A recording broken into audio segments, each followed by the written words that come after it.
Okay, shalom to all the viewers out there tuning in. Welcome to the Bible Mystery Series. Today is episode 1, and as you can see, the name of my channel itself is already revealing what my channel is all about.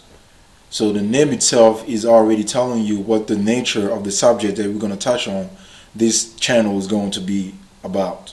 So the Bible Mystery, which basically means that most of the information that's going to come out on this channel are going to be based on the Bible. 90% of it is going to come from the Bible, and the other 10% is going to come from other sources. So basically, for those who don't believe in the Bible or who are not dealing with the Bible, this might not be interesting to you. But for those who actually believe in the Bible, then you're welcome to my channel, because we're going to have a lot of very interesting topics to touch on this channel. So this ain't no entertainment business. I'm not trying to entertain people, but this is something very serious. This is a soul-saving industry that we're dealing with on this channel. So if you are looking for entertainment, then you came to the wrong channel. So we're going to start with the Black history. And it's really important for you to understand the message that's going to come out in this video, in this lesson today. It's very important for you to understand, because your understanding of this subject that we're going to touch on today is contingent upon your better understanding of the next video that I'm going to release next. So you need to grasp that concept before we move on to the next video. It's very important. So I want you to follow along as we progress through the series. So today's lesson is going to be titled "The Black People, the Pure Humans, and Egypt, the Black Civilization." That's where we're going to start out. So in this lesson, we're going to talk about the Adam. What you're going to find out in this message is that Adam was actually a black person, and that the first indigenous people on earth were black people. The first inhabitant of the planet Earth was black people. And secondly, we're going to touch on the subject of the Neanderthals.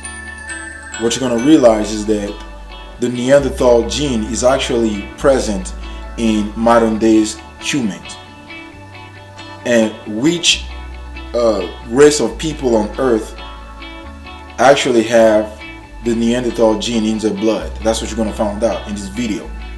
And lastly, we're going to be talking about Egypt being a black civilization. The ancient Egypt was actually a black civilization. That's what you're going to find out. So those are the three main subject, 3 main points that we're going to cover in this lesson. But before we go any further, I want to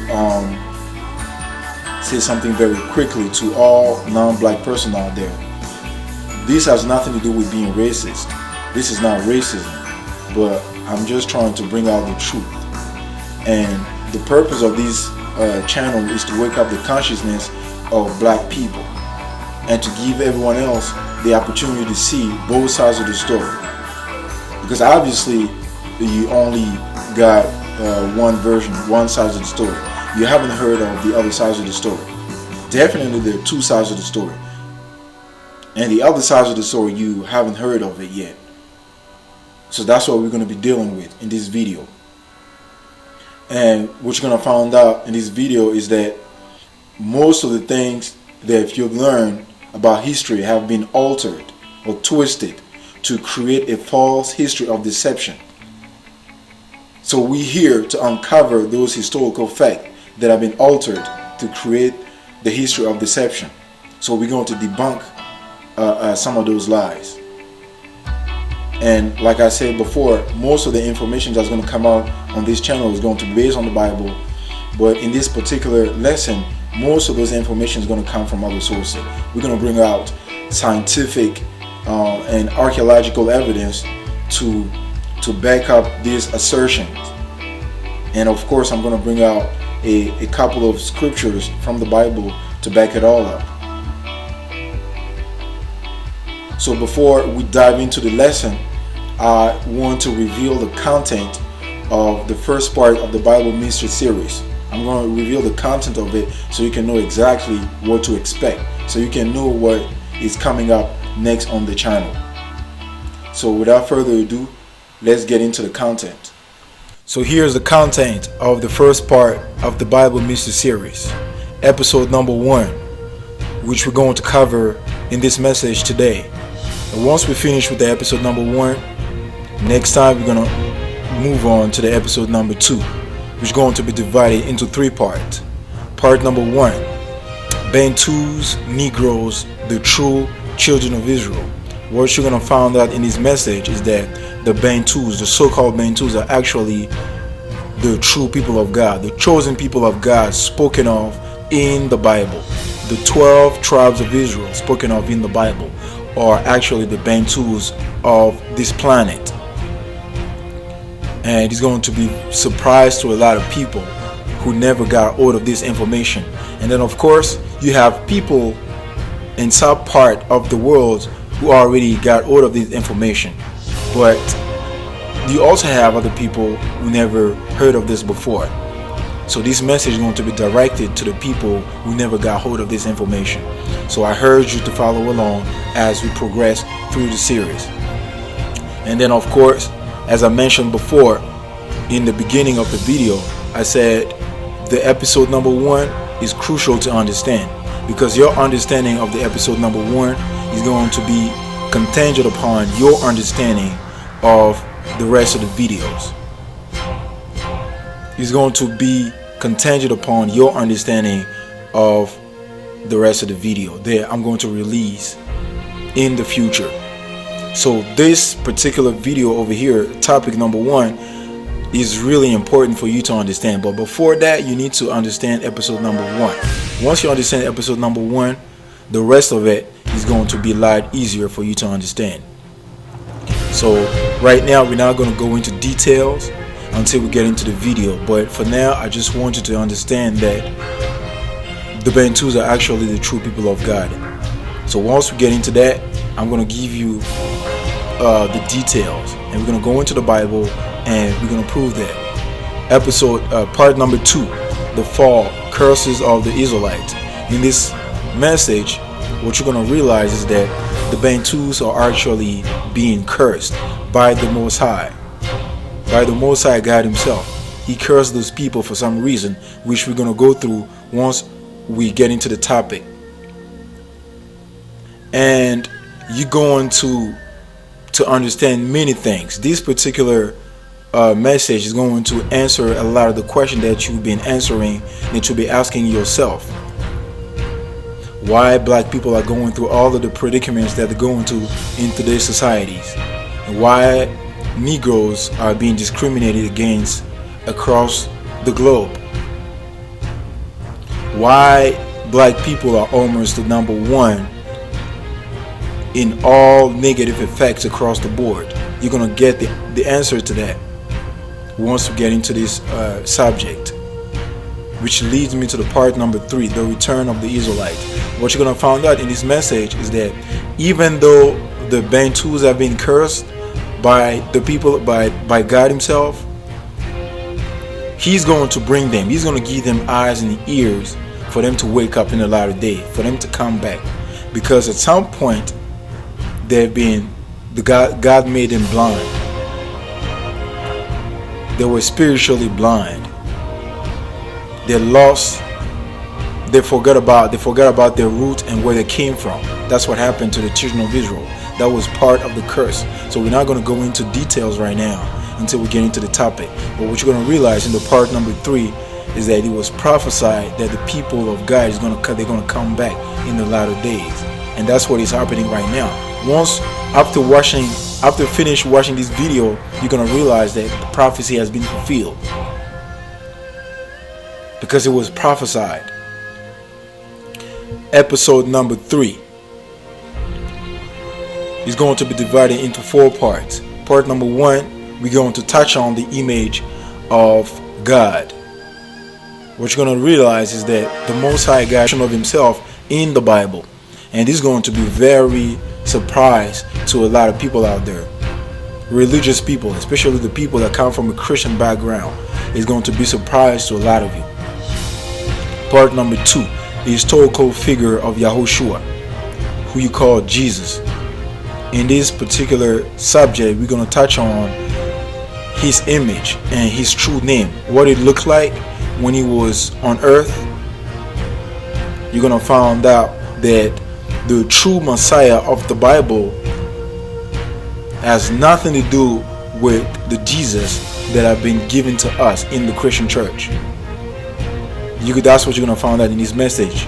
And it's going to be hard for a lot of people to digest. Especially Christians out there. It's going to be hard for them to digest. Part number 3, the Messiah had other brothers. And for the Catholics out there who still believe that his mother was a virgin, then you're going to have a lot to learn in this particular message. You're going to realize that the Messiah actually had siblings. That his mother was no longer a virgin after his birth. That's what you're going to realize. The Messiah had siblings, just in case you didn't know it. So that's what you're going to touch on in this particular message. Part number 4, cross deception. And for the people over there who are doing the sign of the cross every single day, not knowing that the cross is actually a pagan symbol. The cross is a pagan symbol. The Messiah was never crucified to a cross. It was nailed to a stake. That's what you're going to learn in this part number 4 lesson. That's what you're going to learn in this lesson. That the cross stems all the way back. It's a pagan symbol that stems all the way back to ancient Babylon, to the beginning of civilization. That was a pagan custom. That's what you're going to realize. So this is the main content of the first part of the Bible series, of the Bible Mystery series. So this is the main content of it that we're going to focus on. Until then. So with that being said, let's get into today's topic. Episode number 1, Black Folks, the Pure Humans, Egypt, a Black Civilization.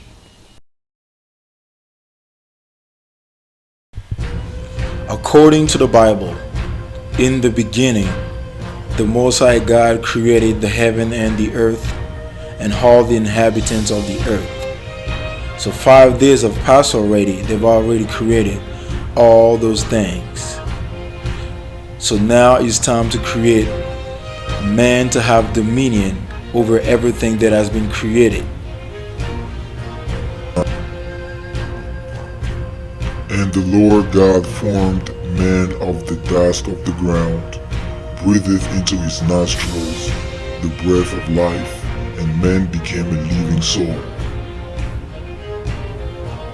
So in this particular passage over here in Genesis, he says that the Most High used the dust of the ground to create Adam, to create man, which basically means that he used the soil to make Adam. And if you take a closer look at the color of the soil, it's nowhere near, it's not even near the color of a white person. Those two don't match up. But what you have on the part of Christianity is that the soil being between, the color of the soil being between brown and dark, somehow turn into white, and now all of a sudden you got Adam as a white man, when those two don't even look alike. So if you compare the color of the soil to that of a white person or a Caucasian, you're gonna see that it's just the opposite. Totally different thing. Two totally different things. So this is the first indicator when you go into the scripture, when you study the Bible. That would be the first indicator of what Adam might have looked like. So now the question is, What was the skin color or the skin complexion of Adam, the forefather of humanity? What was his skin complexion? It's very important for us to know this, because somebody is not connecting the dots correctly in the Christian church. Because Christianity taught everybody that Adam was actually white. Adam and Eve were both white, and that the Most High God himself was white, which is contrary to what is inside of the Bible. We just read that the Most High God used the soil to create Adam. And obviously, the color of the soil is not even near to the color of a white person or a Caucasian. We know that already. Those two don't match up. But we're going to go deeper than that and further to find out exactly what the historians and archaeologists and scientists have to say about this Adam, and who were actually the indigenous people of this planet Earth before Christianity came on the scene and started to change the images of the people of the Bible. So let's find out. Now Frank Bender can show us what he might have looked like. His goal is not just to sculpt Adam, but to reveal his personality. I tried to get into his head just like I would a fugitive.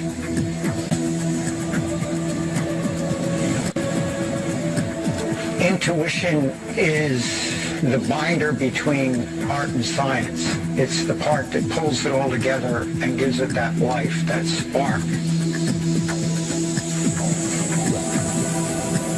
I picture him very much alive and with a lot of the basic feelings that we have today. Confidence one point, insecurity at another.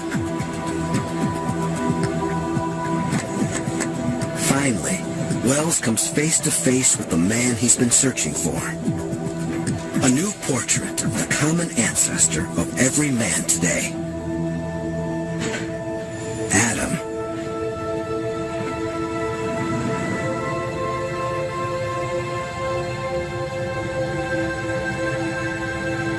Without the skull, we can't know for sure what Adam looked like.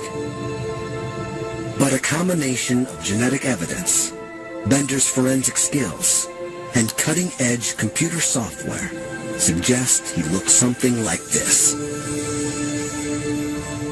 Thousands of years after the Bible, and hundreds of years after Michelangelo, we have a whole new face for Adam. I like the expression. He's got a very forceful look. He's intent on something, maybe taking over the world. You begin to get perhaps an insight into why these guys won out and why this guy's our ancestor.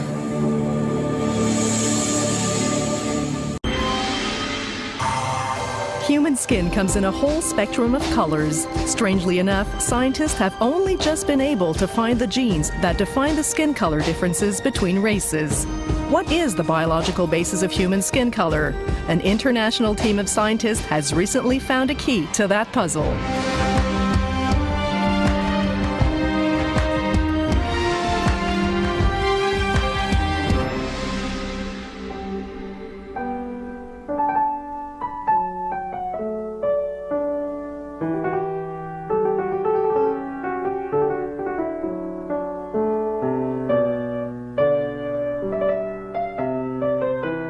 The Goldberg Variations by Johann Sebastian Bach, a great work and a challenge to play.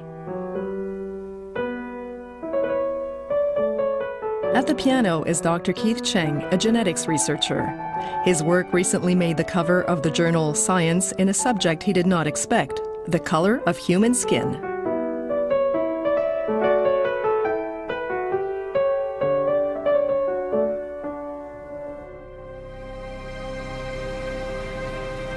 Keith Cheng was surprised because he specializes in the genetics of cancer, working only with the minnow-like zebrafish, or danio.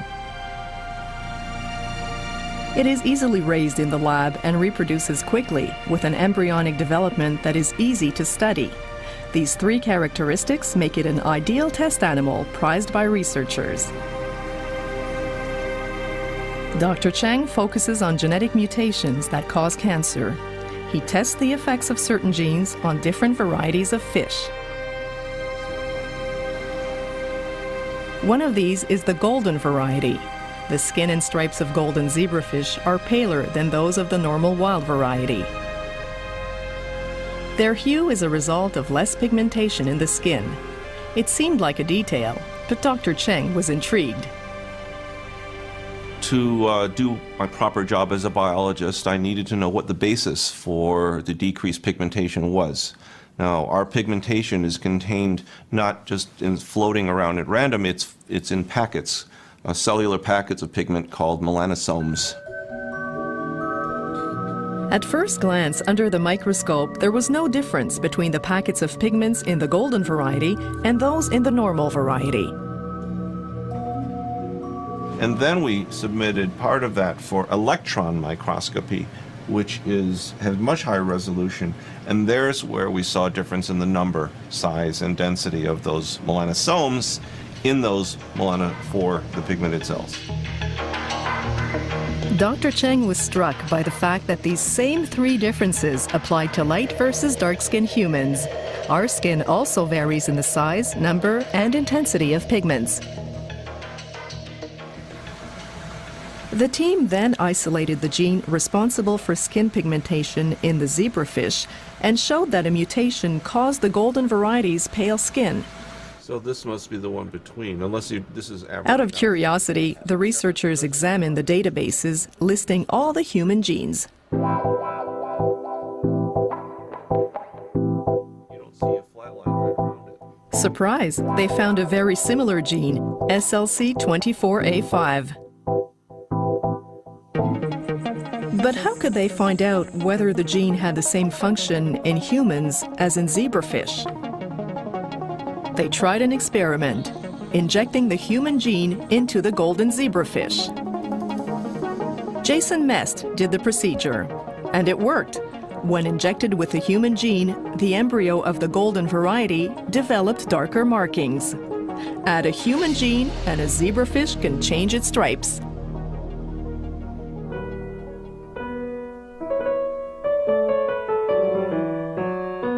It was progress, but not the breakthrough they were looking for. Now Dr. Cheng had to show that humans had a mutation comparable to that of the golden zebrafish that would explain lighter skin in people.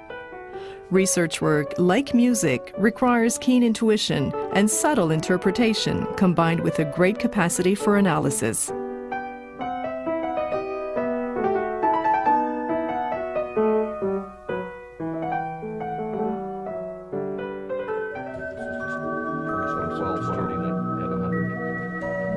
The geneticist called in fellow researcher Victor Canfield and an anthropologist, Mark Shriver. They set out to find a mutation, but not just anyone. It had to affect nearly everyone with light skin or the population with European ancestry. The mutation also had to be almost totally absent from other populations.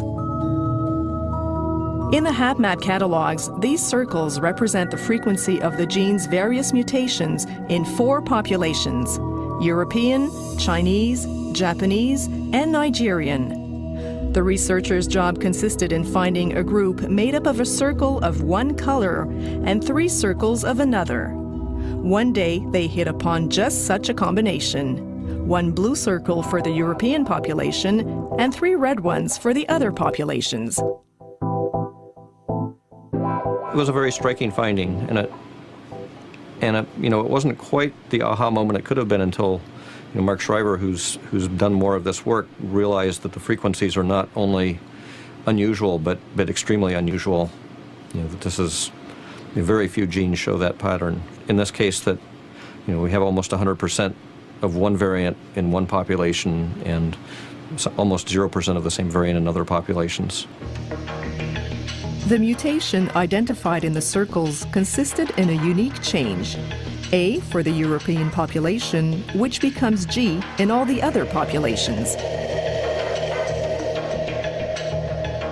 The letters A, C, T, and G represent the building blocks of DNA.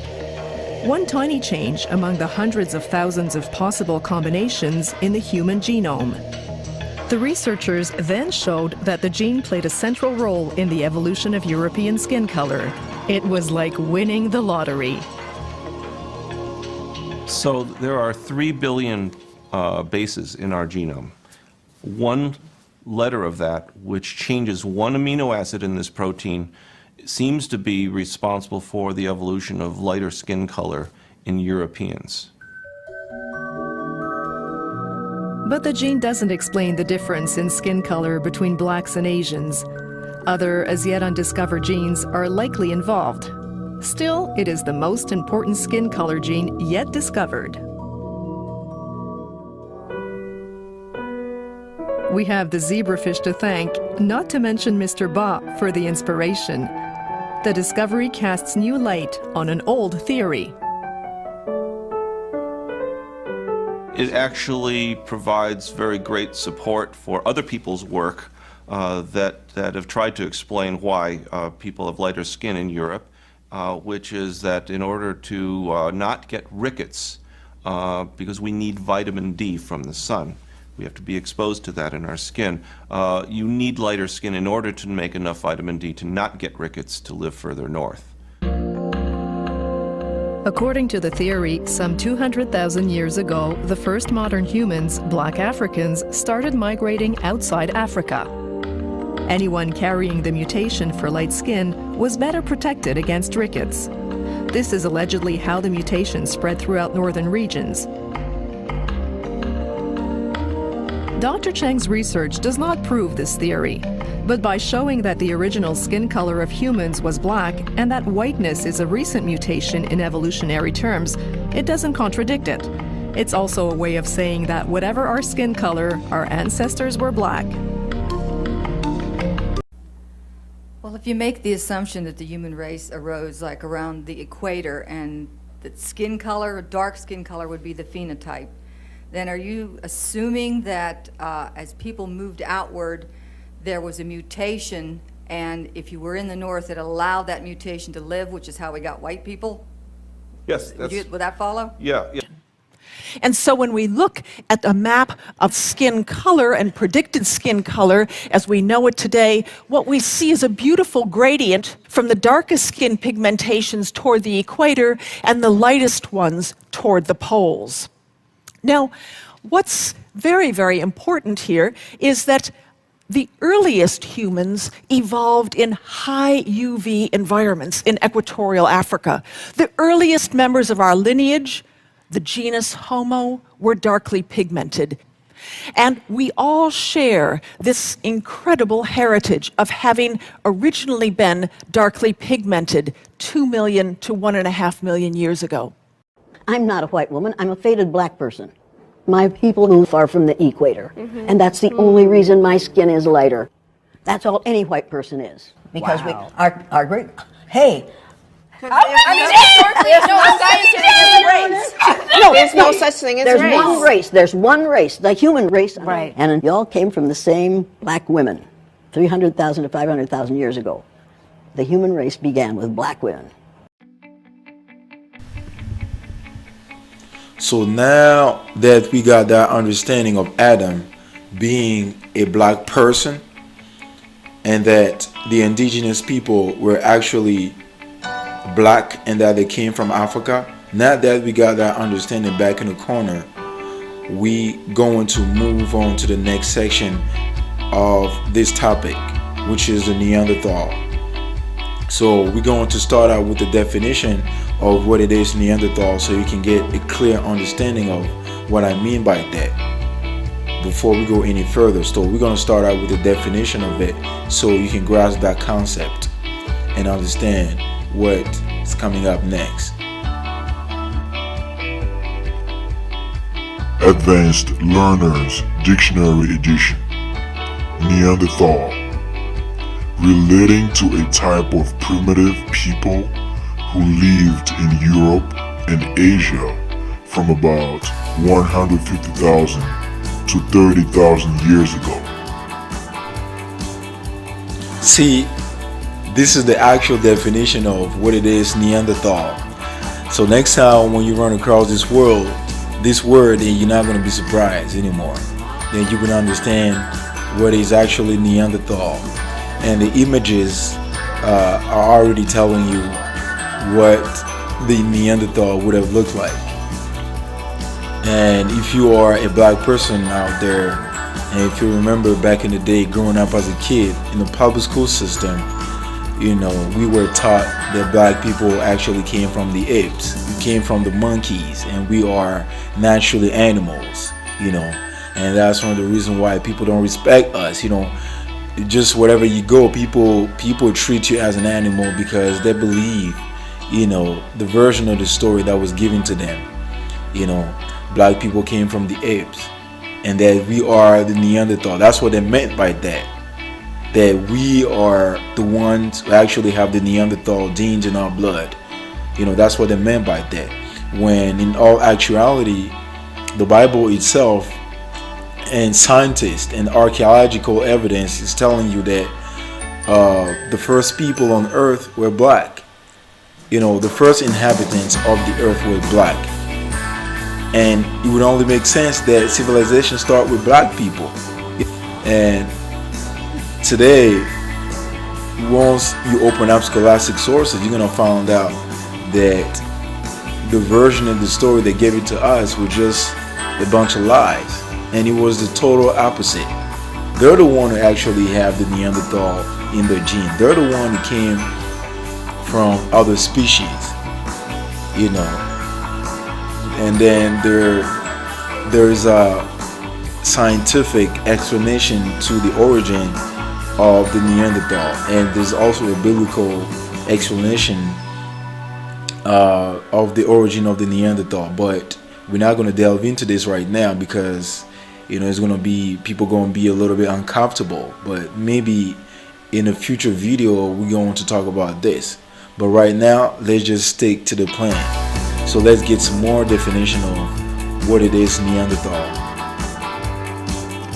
Neanderthal, an extant species of human that was widely distributed in Ice Age Europe between c. 120,000 to 35,000 years ago, with a receding forehead and prominent broad ridges. The Neanderthals were associated with the Mousterian flint industry of the Middle Paleolithic.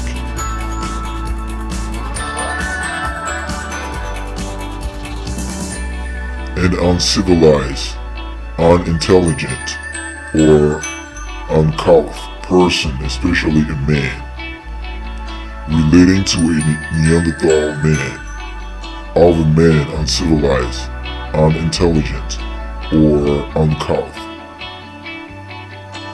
Mid-19th century, from Neanderthal, the name of a region in Germany, now Neanderthal, where remains of Neanderthal men were found.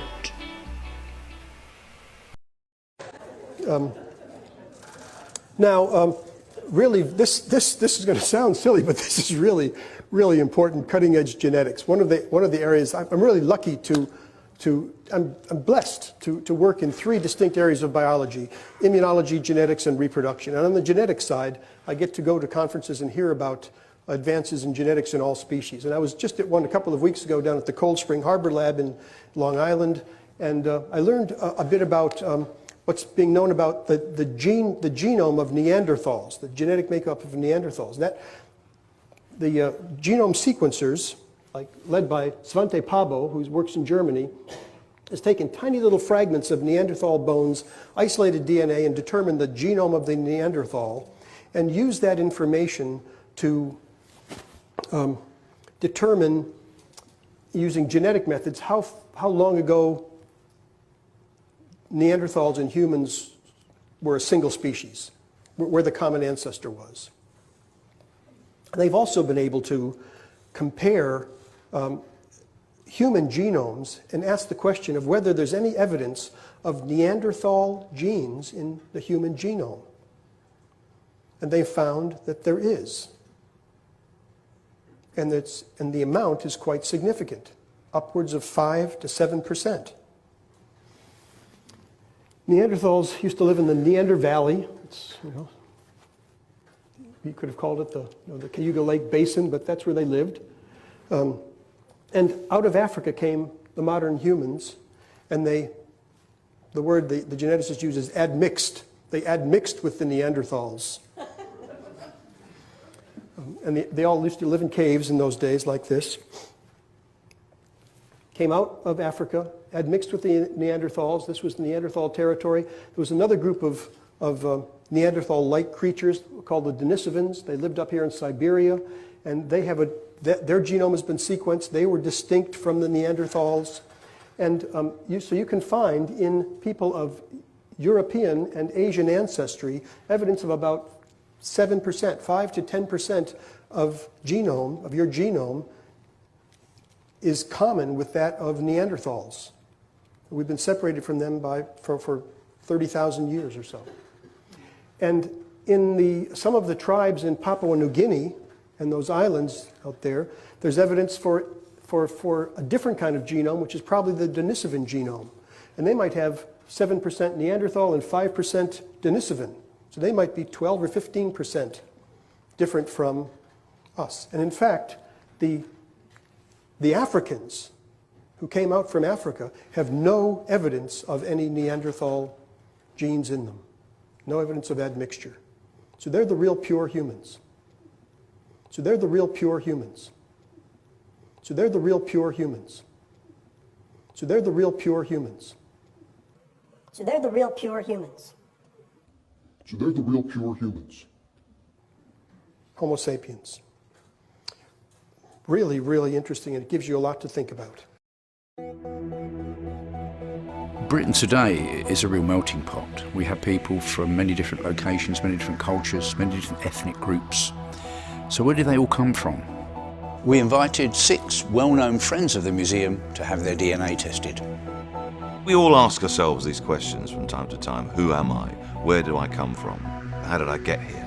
I was pretty convinced that my heritage came from Africa, but my mother is fairly fair-skinned, so I'd always assumed that she had some European blood in her. I don't know an awful lot about my family history. I only know going back about 3 or 4 generations, I think. When everyone else has ever asked me, where do you come from ethnically, it's always been a very long answer.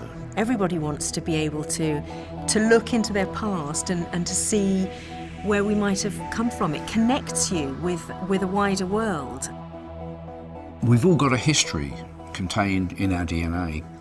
So scientists can look at thousands of markers and track our evolutionary history. And in particular, there are 2 lineages that can be looked at.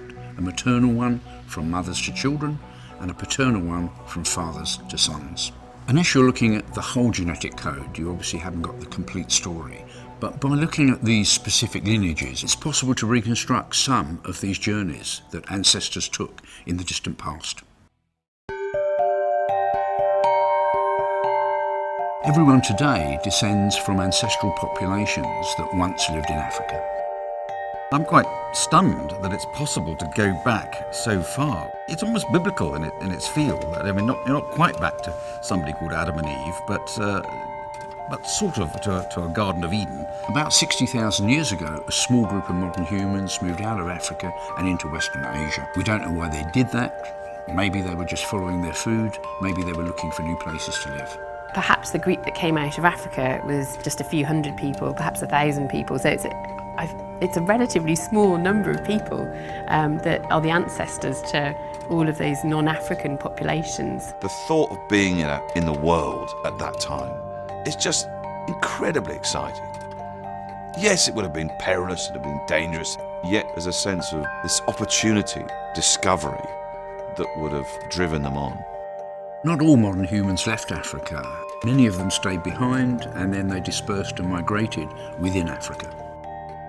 what the maps showed was that I think life began in East Africa, and my parents come from West Africa, and it showed sort of a sort of gradual migration, not very far at all, across from East Africa to West Africa. But the fact that it seems that I am a sort of 100% African makes me very proud.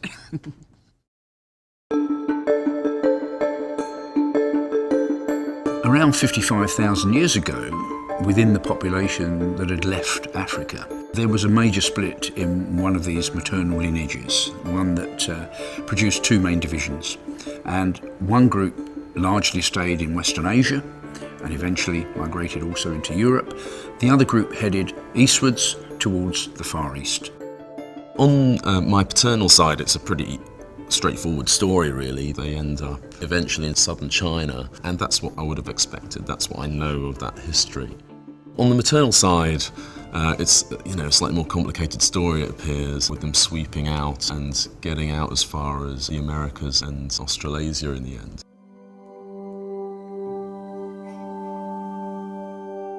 The modern humans that moved out of Africa and into Western Asia moved into an area where the Neanderthals were living, their evolutionary cousins. They must have met, and there was some interbreeding between them. And obviously it may not have been as pleasant as all that, the interbreeding, but you would like to think of it as a nice, pleasant coming together. It was probably a bit grimmer than that. But the idea that poor old Neanderthals were pushed to one side, that they live on a bit in us, and I'm glad there's at least 1.8% of them in me. I wasn't aware that I'd have any Neanderthal in me, although probably some of my friends and family would disagree.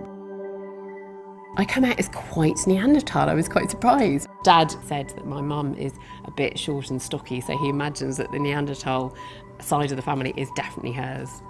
The modern humans that remained in Africa don't show traces of Neanderthals in their DNA.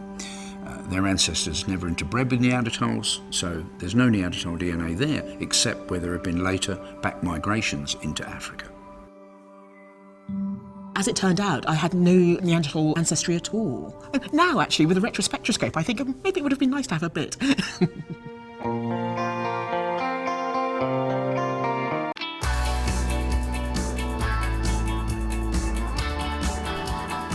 So now we have a solid grasp on the concept of what it is Neanderthal.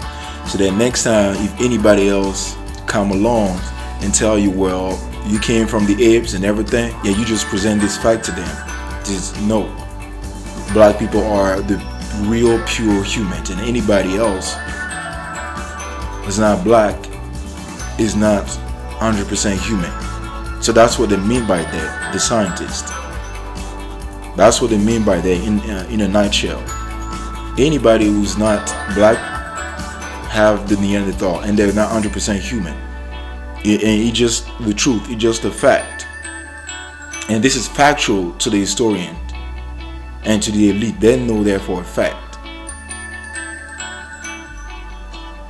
And they also told you that the first human emerged from Africa. They came from Africa. They moved out of Africa.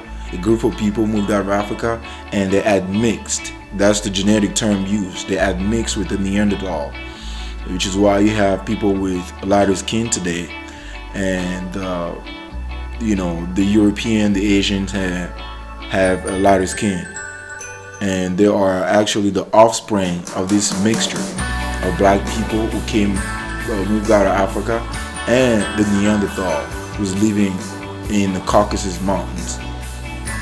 And although the human landscape has changed a little bit, but the fact still remained the same, that the indigenous people worldwide were black, and that the truth can no longer be denied.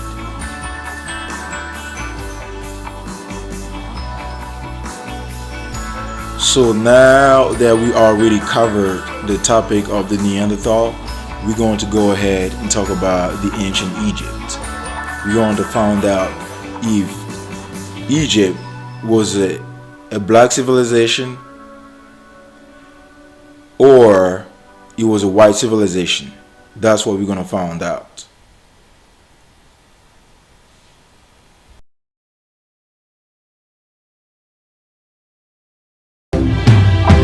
Well, there can be no doubt that the cultures are an Egyptian race. My own conjectures were founded first on the fact that they are black-skinned and have woolly hair. I am Anut Tawhid, high priestess of Amen, of the Kemetu, the black people of Kemet, the black land. Be a witness to the hair upon my head. It does not be a false witness against me. And these, my black children, the Kemetu, the black people of the black land. Can you not see in them your reflection? We are the black people, the first people in the world.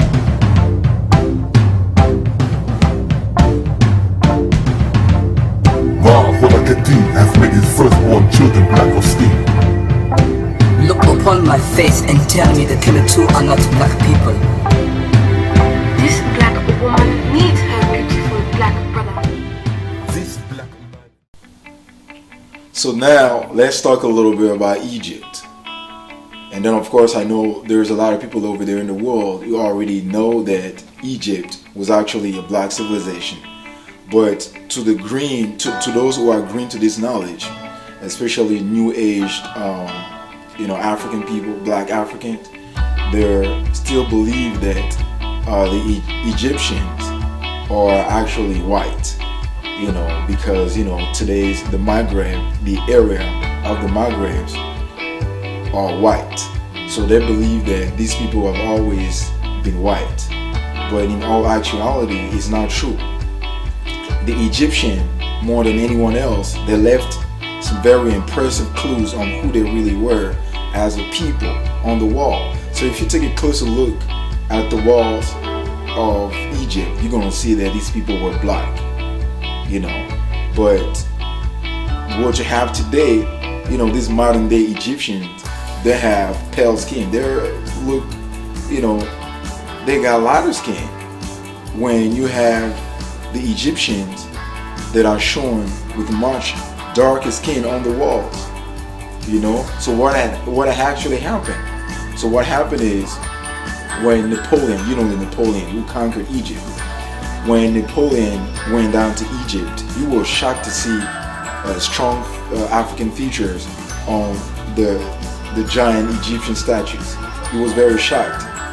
He was shocked so bad to the point where he and his soldiers, they decided to shut off the nose and the lips of those statues.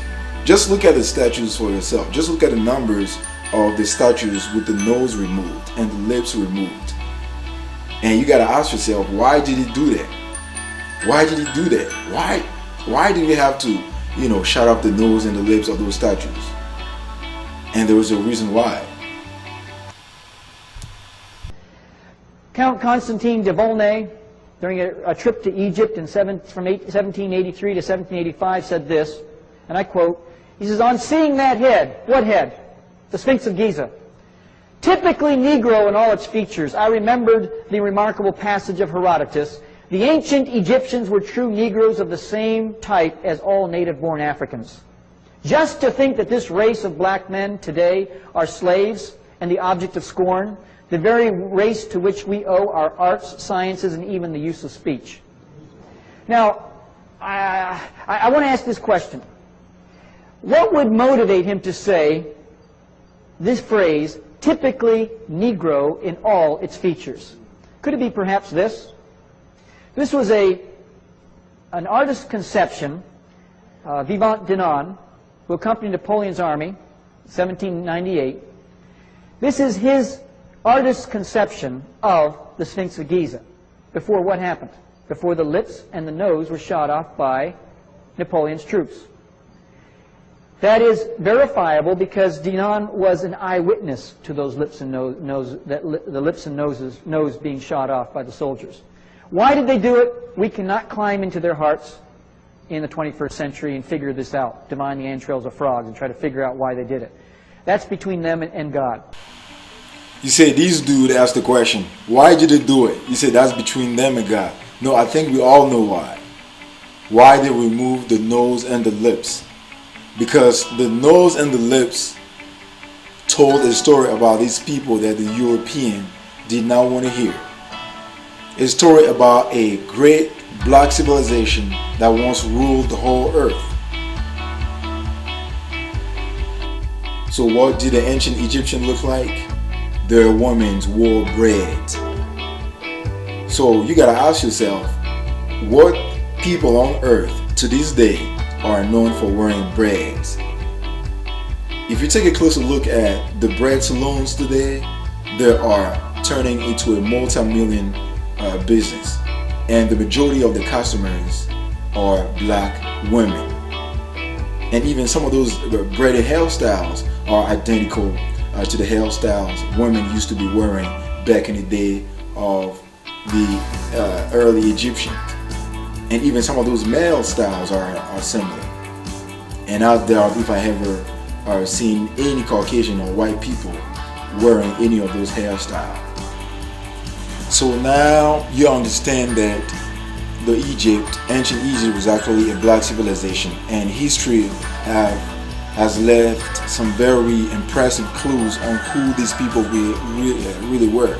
So now what we're going to do is to go inside of the Bible to see what the Bible scholars have to say about this Egypt.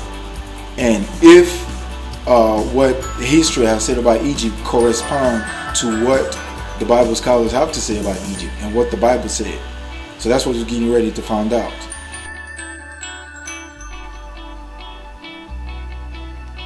Genesis chapter 10 verse 6, KJV, King James Version.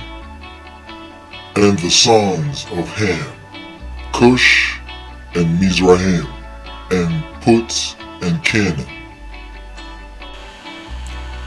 So now this is what I need you to do. I need you to pay attention to what you're reading. This passage over here is saying that Ham is actually the father of those 4 people. And what you're going to realize is that those 4 people represent the names of some countries in Africa. But it's not being revealed in this version of the Bible. The King James Version Bible doesn't reveal the names of those countries, the modern names of those countries. So what we're going to do is we're going to go into another version of the Bible, the ESV version of the Bible, to see what those names represent and which country they actually represent. And also I want to bring out something very quickly. So throughout the series, we're not just going to focus on one version of the Bible. We're not just going to do that. We're going to do the research from 3 versions of the Bible, because that's when you're going to feel safe. You know, because you have to remember, during the translation, the people that translate the Bible, they actually altered certain things. Names have been changed. So you need to understand that. So that's why it's very important to not just focus on one version of the Bible. So we're going to focus on, we're going to do the research from 3 version of the Bible, you know, on this channel. That's what we're going to be doing. So it's just like anything else that you're doing, any academic research that you're doing, you're not just focusing on one article. You're not just reading from one article. You have to be reading from many articles and many sources to get as many information as possible, so you can get a better outcome, a better result. So it's just the same, you know. So we're not just going to focus on the King James Version Bible. So we're just going to go into, we're also going to go inside of the other version to find out exactly what has changed during the translation. Mizraim has changed to Egypt. So Egypt is actually Mizraim. Mizraim is the ancient name of Egypt, which is one of the sons of Ham. But they say in the King James Version it was Mizraim. In the ESV is actually Egypt. So that's what I want you to focus on right now, you know, as we progress, because Egypt is the main topic. So we're here to find out exactly if Egypt is actually a black civilization back in the day according to the Bible. That's what we're getting ready to find out. So what we're gonna do right now, we're going to go we're going to look into a dictionary, the Bible dictionary, to find out exactly what the Bible scholars have to say about this Mizraim or Egypt, you know, because once we know about their father, then we're also going to know about the sons. So we're going to check out the name of Ham according to the Bible scholars and see if Egypt was actually a black civilization or not. So that's what we're getting ready to find out.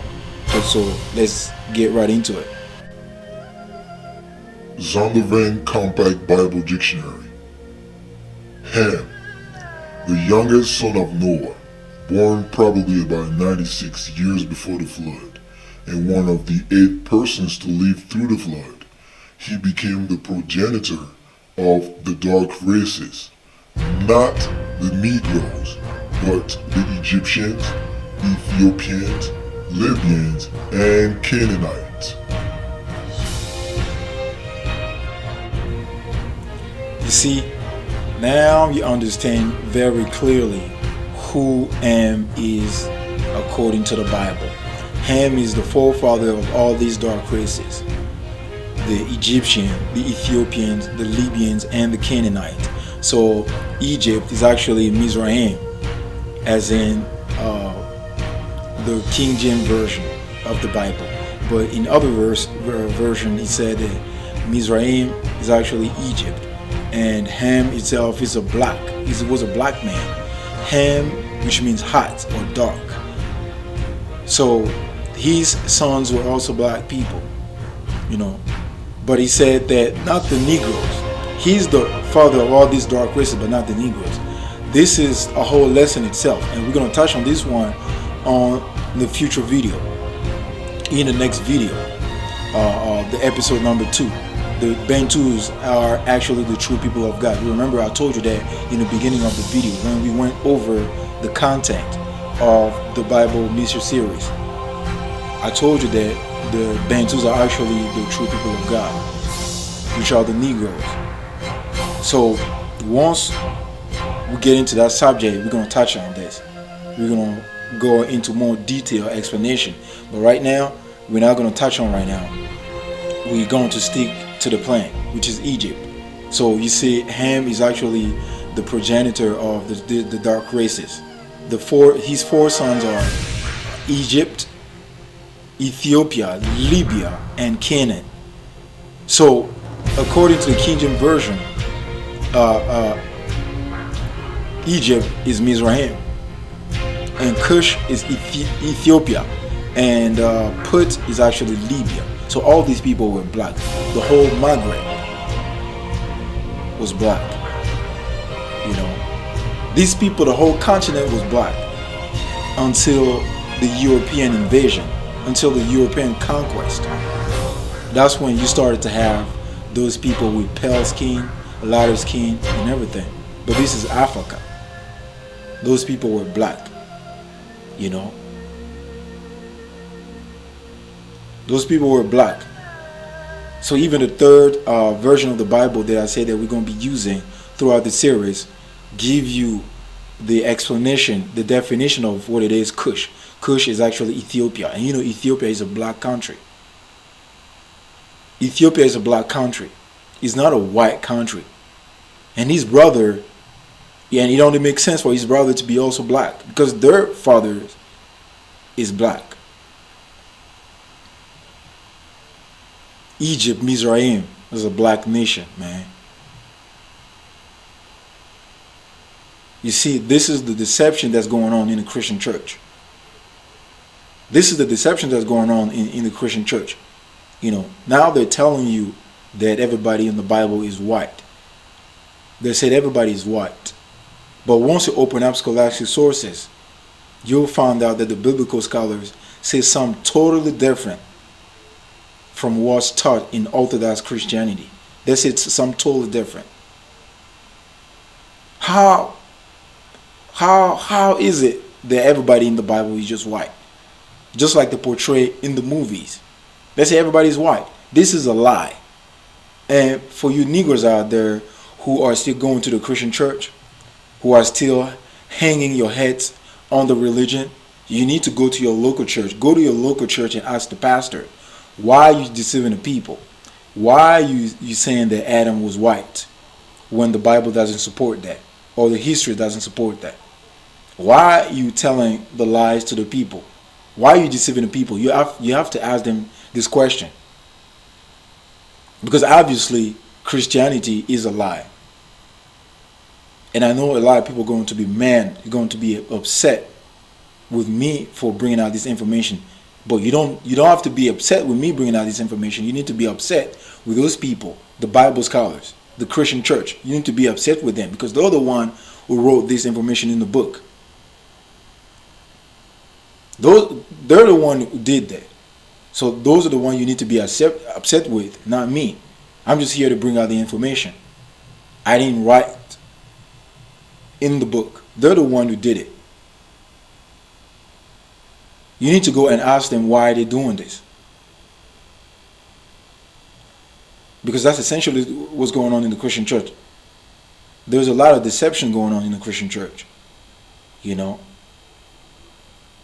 While they told you, they teach you about some made-up entity or some made-up God doesn't exist in the Bible, and they go behind you and they scribble in the book. They write the correct information in the book because they know that the people that actually buy the books, they're going to read it. So they need to put the correct information inside of the books for the people that is going to read it and buy it. But they know that to you people in the Christian church, they can feed you anything. Because you're just going to observe and eat everything that they feed to you. You know, without double checking any word. But they know that the people that actually read, that actually buy the books, they have to put the correct information inside those books, so we can read it. But the people in the Christian church, they can teach you anything, and you're not going to double check anyone's word. You're not going to double check anything that is tossed in front of you. So that's essentially what's going on, ladies and gentlemen, in the Christian church. They said everybody's white. And now, once you start to talk about this information, you start to bring out this information to even some black people, they're going to start to hate you. They're going to back away from you. They're going to say, well, it really doesn't matter. The color doesn't matter. If color doesn't matter, why the European, they went around the world and systematically altered the image of the people of the book? Why they recast the people of the book to look like them when the original people were actually black? So this is the question that you need to answer before we go any further. Why did they do that? Why did it change the images of the people of the book? And it was even prophesied. So we're going to get into that. I'm going to show you the scriptures in the Bible that said that the heathen are going to lay open the book to think to change the images into their liking. I'm going to bring up these scriptures to show you that you have to be cautious when dealing with those people, man. In the Christian, you have to be very cautious. So now we're going to go into the Apocrypha, which are books that are part of the Old Testament that was removed by the Christian church between the 6th and the 7th century. They removed these books because with these books in there, it expounds on a lot of the doctrine and it goes contrary to what people teach in Christianity today. It expounds on many doctrine. And we're going to take the scriptures from the Apocrypha, the scriptures that says that the heathen or the pagans are going to lay open the book to think to change the images to their likeness. So we're going to get into these particular scriptures. And after watching this passage, you're going to understand why they changed the images, you know, and they portrayed them as white. Now you're going to understand that because it was prophesied. And you're going to understand exactly why they removed these books from there.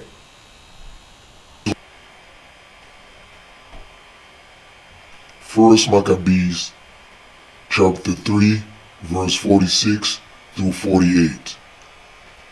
Wherefore the Israelites assembled themselves together and came to Mashpah over against Jerusalem. For in Mashpah was the place where they prayed aforetime in Israel. Then they fasted that day and put on sackcloth, and cast ashes upon their heads, and rent their clothes, and laid open the book of the law, wherein the heathen had sought to paint the likeness of their images.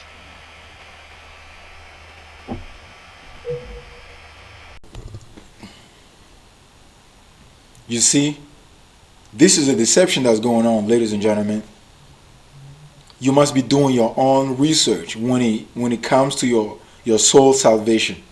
You can't trust anyone when he's dealing with your soul salvation, especially not a pastor, which are set up by the Roman Catholic Church. You can't trust anyone when he's dealing with your own soul salvation. You have to do your own research, man. And this is nothing new. This is nothing new. Changing the images is nothing new. They've been changing images from way back when. And that's why in the book of Revelation, the Most High said that if anybody adds or take away from these books, then the plagues shall be added unto them. So this is what you're going to fall victim to, because he's already prophesied that if you changes or you add it onto the book, then the plagues is going to be added onto you as well. So that's what you're going to fall victim to, because the stage is already set. And the Most High knew that this was going to happen.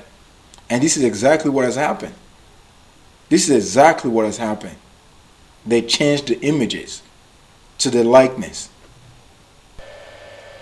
But hey, despite the fact that they altered the scriptures, they changed a lot of things in the scriptures, but still, as prophesied in the Bible, that there is nothing that is hidden in the world that's going to remain like this forever. No matter how far they hid the truth, but the truth will always be. No matter how much they override it, but the truth will always be. And this is exactly what's going on. For the brothers and sisters out there who never knew this before, I know you're going to be flabbergasted, but just know that there's nothing hidden that's going to remain a secret forever. They're all going to come to light. And this is what's going on. And as we progress, as we move on to the next videos, you're going to find out that there's even more deception that's going on, in this world, in the Christian church. And it's going to be crazy once you find out those information. But hey, it's going to be prophecy being fulfilled.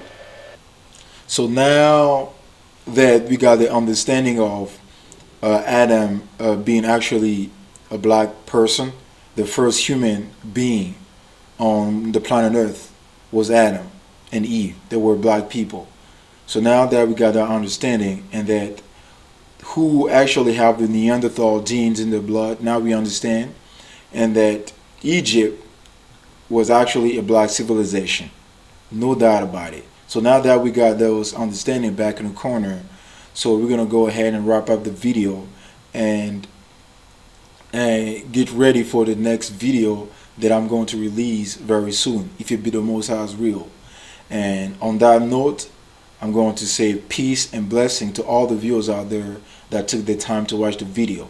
And stay tuned for the next video that I'm going to release on the subject of Bantus, or the Negroes, the true children of Israel. Shalom.